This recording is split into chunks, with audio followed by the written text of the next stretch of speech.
make Omaha different from New York are just incidental.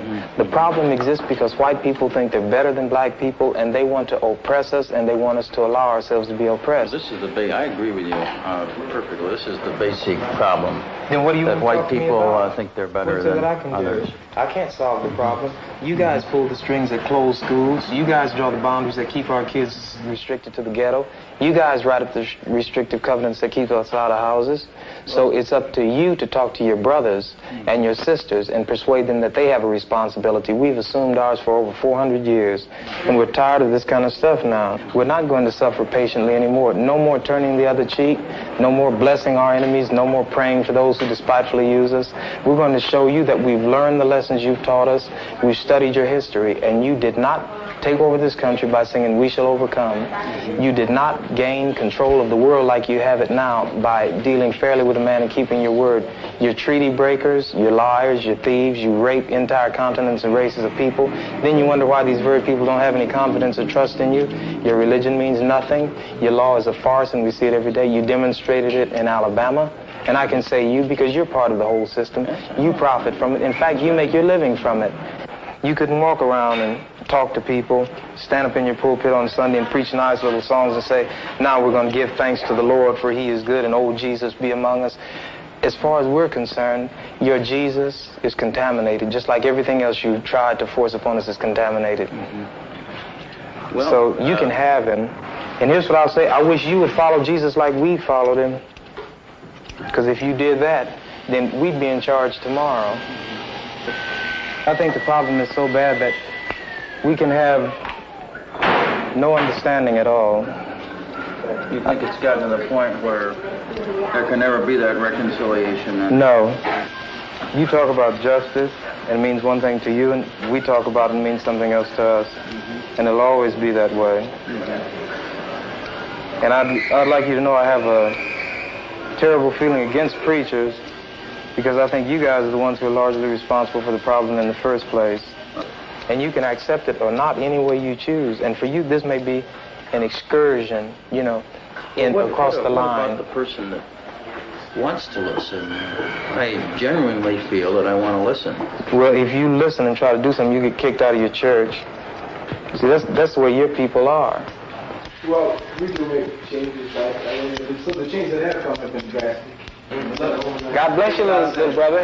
We exist. Come back and see us again sometime. And don't look back in anger. Thanks for taking it so well. He thought we were going to do in here like they do to us. If we went in one of their places, everybody would have jumped out their chairs and got some ropes together and hung one of us. We couldn't even go in one of their places like this.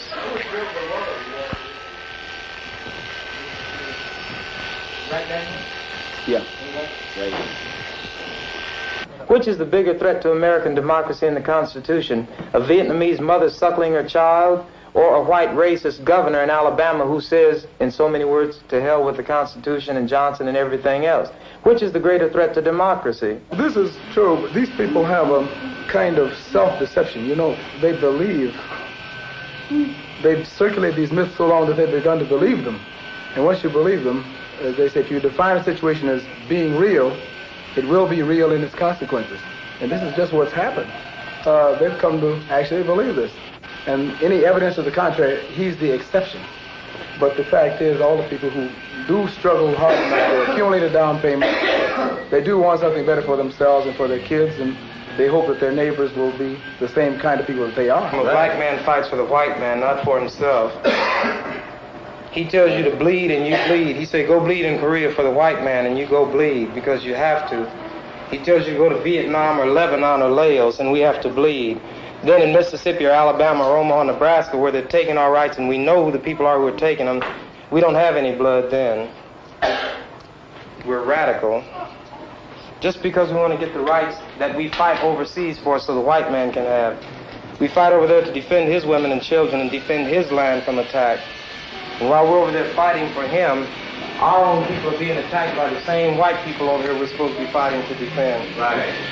Everybody's got something to fight for, right? You got the rights that you fought for. Do you feel that? Do you say, Sergeant? And I got out. Do you feel that you're living under those rights now? Why should he go over there and fight the Vietnamese? They've done nothing to him. Working right in this own country, he can go places and he can't even get in a hotel.